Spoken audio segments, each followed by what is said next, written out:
What's up, guys? Welcome back to Napoli Central. My name is Giovanni, the host of this channel. As always, welcome back to a new video. So I apologize for not getting a video out when we beat Fiorentina this weekend.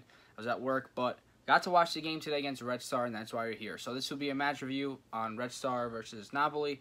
So hopefully you guys can stay for the whole video. If you're new to the channel, if you're a Napoli fan, as you see from behind me, the title of this channel, it's an all Napoli channel, so please do subscribe.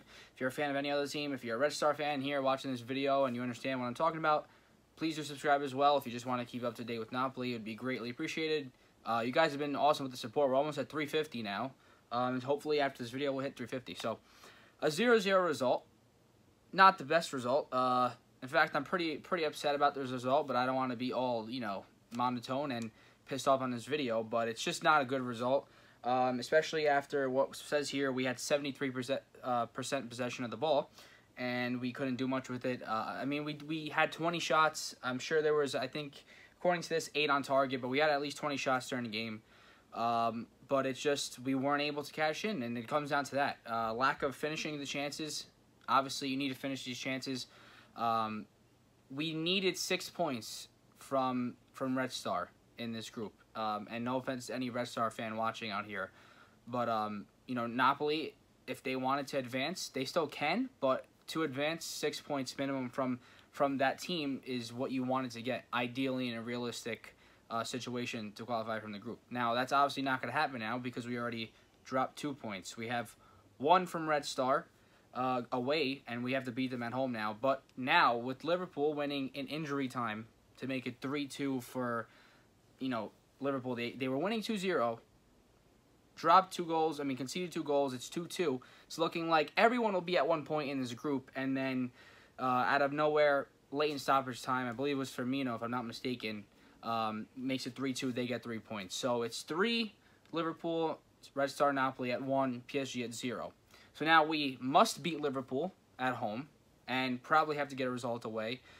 We must beat PSG. Obviously, out of all of our 3 home matches, we have to win them all now. We have to get 9 points from our home matches, and then try to get some other result in 1 more away match. So, I mean, if you want to make it more ideal, winning 4 out of 5 would be great, but, getting 12 points at this stage, it might be very difficult, winning 4 out of 5. That means we'd have to beat Liverpool or PSG twice, and that's very hard to do. But, at the same time, the way that Liverpool and PSG played today, for those of you who are hating out there, who are going to tell me Napoli has no chance and are going to lose 7-0 to PSG and Liverpool, you're out of your mind. And I'll tell you that to your face now, you're out of your mind, even though it's through a camera, because it's just not going to happen. And if PSG and Liverpool play sloppy like they did today, I mean, it wasn't a sharp game for either of the teams. It was a great game, goal-scoring game, but it wasn't sharp. Napoli can beat one of them at home, if not both of them at home. But they'll, have to prove they can do it on the road. This today was an absolute disappointment for Napoli. I mean, we also had no luck there. Insigne had a great shot, hit the post. Milik missed a couple of chances. Mertens' chance didn't go in. What else did we do? Callejon curls one in, and it's cleared off the line. I mean, at some point, something's got to give. But, it's not even just all based on luck. I'm just saying some of the luck wasn't there, but Napoli just wasn't that sharp. Some of their passing was pretty awful, but, they get stagnant sometimes in the final third. They're lacking that last pass to create a solid chance. Then when we get the chances, we don't finish them. Defensively, we've been better over the past 2 games. I know Fiorentina had started great, so defensively against them was great. I know this team isn't, Red Star might not be up to par with some other Serie A teams, but defensively we've looked better. We didn't give Red Star anything. Only on the counterattacks did they really try to do something. But, for all the other people also who are going to go out there and say Ancelotti, oh, you guys are Ancelotti, that means that you're going to win Champions League, right? How look now? You did the same thing as Saudi. This is the first game in the Champions League, and it's his, 5th competitive game with Napoli? I mean, give it a break. Tactically, we went out and did what we were supposed to do. I mean, I think the tactics, he got them right, but the players didn't execute. I mean, it always comes down to that. The players have to execute, and they did not. I mean, what else do you want to do? Hamsik came in. I thought he did pretty well. Ounas, I wasn't sure about when he came in. But, overall, it's not like we played terrible. We played maybe we were better than them in the first half. But I think the second half was really when we dominated the possession. And we finished, we finished that first half strong, led into the second half. We just weren't able to cash in, and it's going to come down to that. I mean, sometimes even the lack of quality that we create in our chances isn't that great. Some of our chances, we get to the final third, we shoot, but it's like nowhere close, or we could have had a better chance. It's just right now sometimes they get stagnant, and that's really what it comes down to. I don't think that they're a different team. I mean, who did they lose, really? Jorginho. That's all that they lost. And Ruiz came today and played well.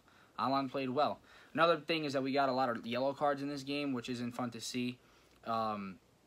Because later on that'll cost us, especially if one of them gets another yellow, they're out for a game. And then, midfield is probably covered with the depth, but if we go in defense and someone's out for a game, that's bad. Like Albiol, Milik is also on a yellow. Obviously, Mertens is there and Verdes is there. But I would have kept Callejon on the pitch today. I think Callejon actually had a great game, or would have probably contributed a little bit better if he just stayed in the game. I think, he missed a couple of chances too. Not saying that he didn't, but it goes for the rest of the guys. So that's all I can say. I mean, it's disappointing because now we're in a really bad spot.